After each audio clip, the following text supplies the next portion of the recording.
Greetings and salutations, and welcome to your weekly time set aside for Torah chat. James the Idol Smasher. I need to get my slate off of here. Where's the button?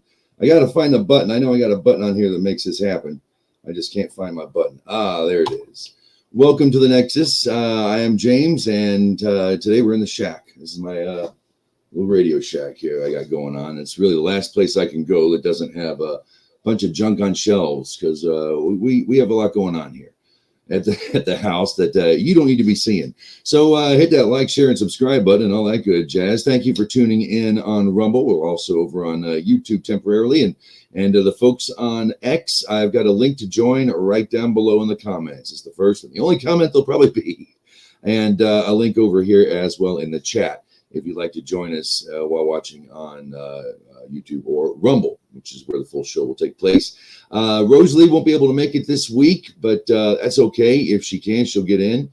Hopefully talk to John as well. John's taking some time in with Vaughn in his own area of the interwebs right now. So big stuff going on today. Great Parsha, a really good Parsha. In fact, I'd like to talk about the first 3 days of reading of this week's Parsha. There's a link to that in the description. If you're on X, I'll try and get over there and get you a link to it, to this week's Torah portion. It's at Chabad, which is a really easy place to go, and they do a really good job. So we use them, and it's nice and organized. So I'd like to get into the Parsha, but man, the news broke just a few hours ago that the jury in New York convicted Trump on all 34 counts. I say jury, convicted on 34 counts. There was actually no crime listed, which is interesting. There was no actual crime that took place. The judge allowed witnesses to be there in the courtroom, but didn't let them take the stand if they had information or they were. I mean, this isn't about right and wrong, law and order, crime and punishment.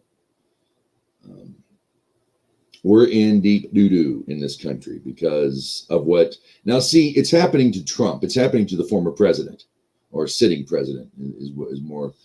But man, this has been happening to people for years on end. Man, this kind of lawfare is the justice system has been used to buffalo people right and left, and buffalo them and take their money.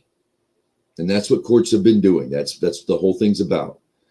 But now it's undeniable. Now everybody knows it. All the people all know that could never happen.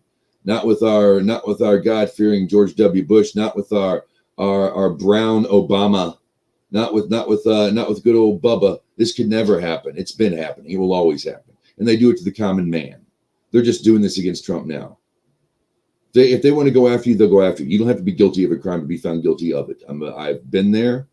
And I know for a fact.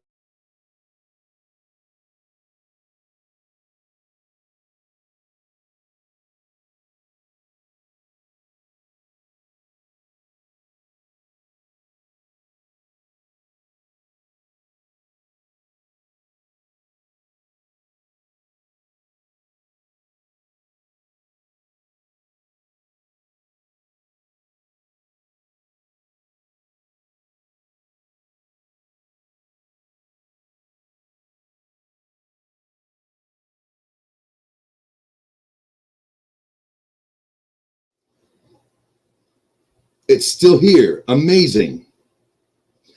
I had to move, as you know, the green screen just isn't going to work. The wife bought this thing, and it's like the heaviest linen. It's probably made out of bamboo, and it just doesn't work. I can't keep it up. So I had turned the computer around at the last minute and clear all the garbage off, which I'm kind of a slob. I took all the garbage off, moved the whole thing around, put the laptop here, didn't realize, or I realized, but didn't remind myself that I unplugged it from the wall. This thing has no battery. So thank you for sticking around. If you're still here, I'm amazed. Thank you very much. I don't even know if any of that went over. I don't know. So if you saw me all goofing around and panicking.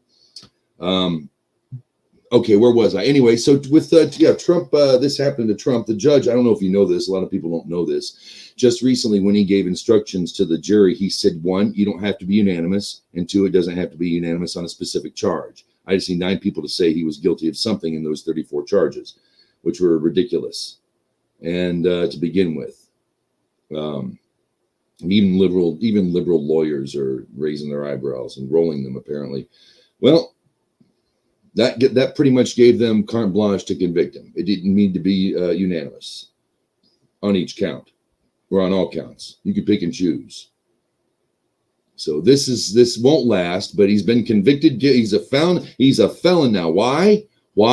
You want to blame the judges. Everyone wants to blame the judges on this. It's not. It's the cops. Who's going to put Trump in jail if the judge wants it? The cops. The cops could see it was a completely unconstitutional trial where the defense has to prove their innocence and then the prosecution comes back. The closing deliberations were like that.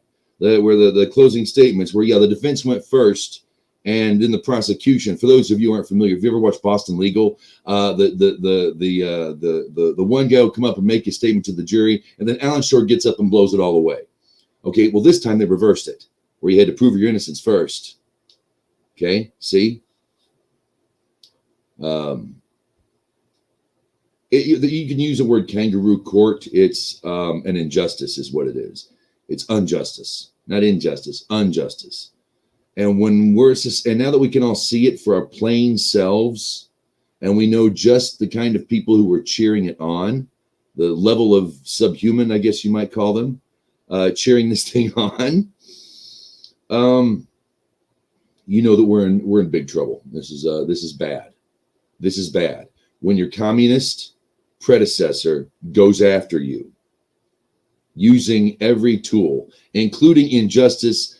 If the police wouldn't put him in jail, if the policeman said this is unconstitutional, I can't, in good judgment, take this man to jail because you wouldn't allow him to speak. You preemptively gagged him, violating his first constitutional right, while having the prosecution could say whatever they wanted to. The fact that you gave the unanimous, the jury doesn't have to be unanimous. Why? But it'll be a cop going, yep, I'm just following the orders. I follow the orders that they give to me. They are my authoritarians. I listen to my superiors. Texans are like this. Texas has a major judge fetish. I mean, a major judge fetish.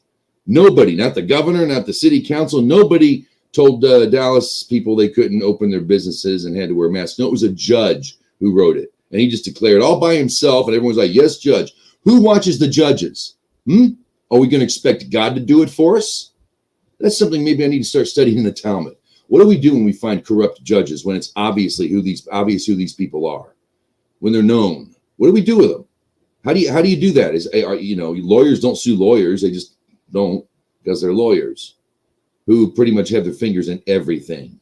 Congress, they're the same people as a judge, the same thing, same kind of people, almost human.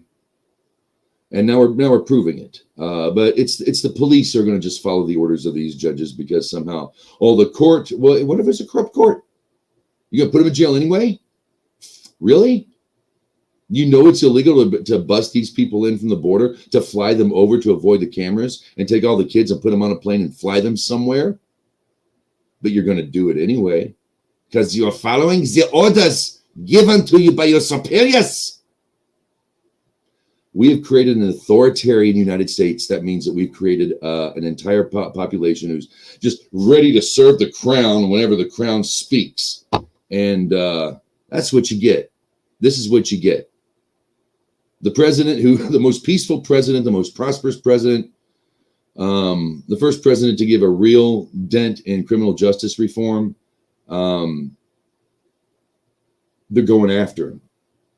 They're going to get him. They got him today. He'll always have that on his record. It doesn't matter. Trump's lived a life. It's,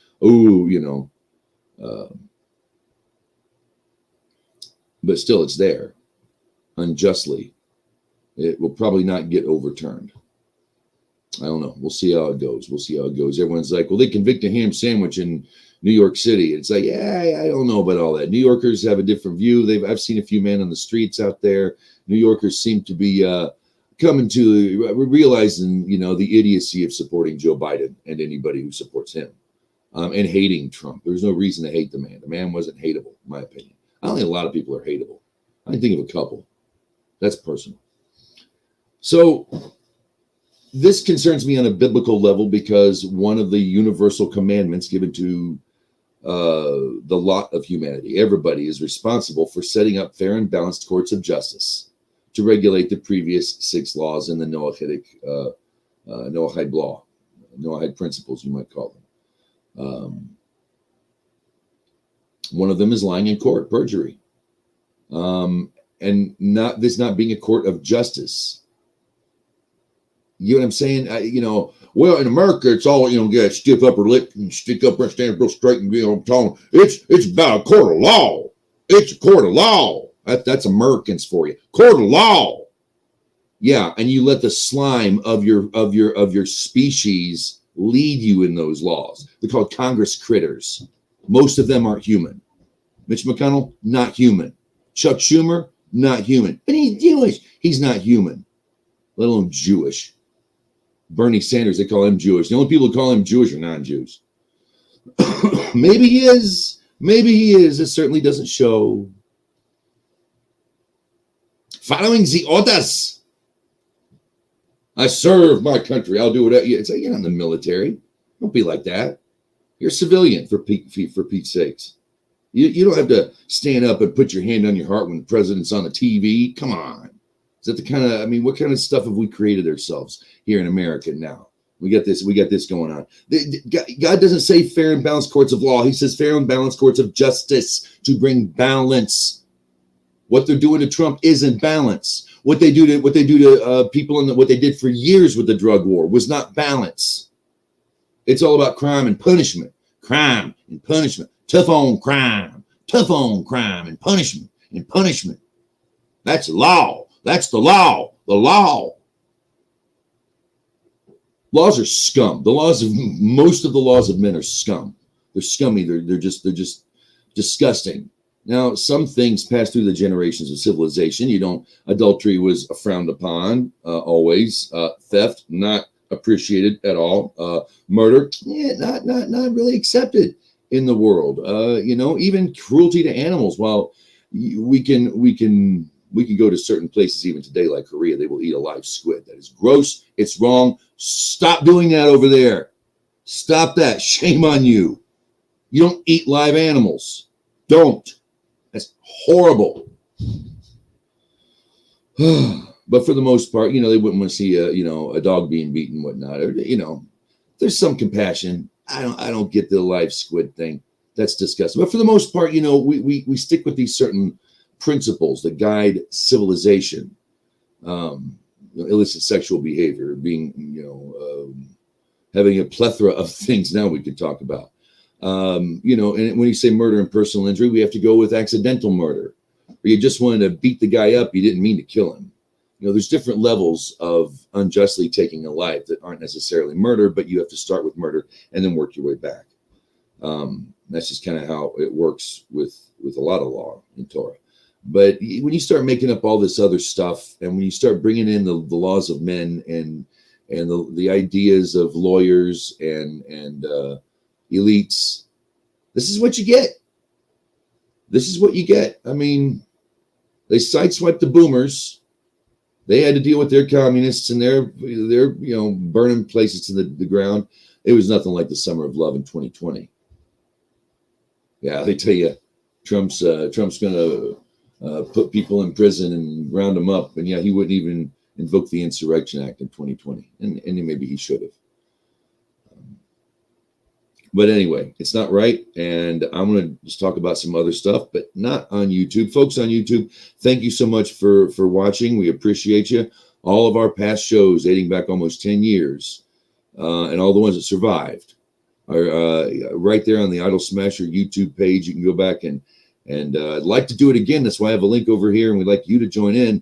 Every Thursday, we weren't here last week. I do apologize for that. But every Thursday, 8 p.m. Central, we are here and to talk about current events and Torah and whatnot. We're going to get into a little bit of Leviticus, Vayikra.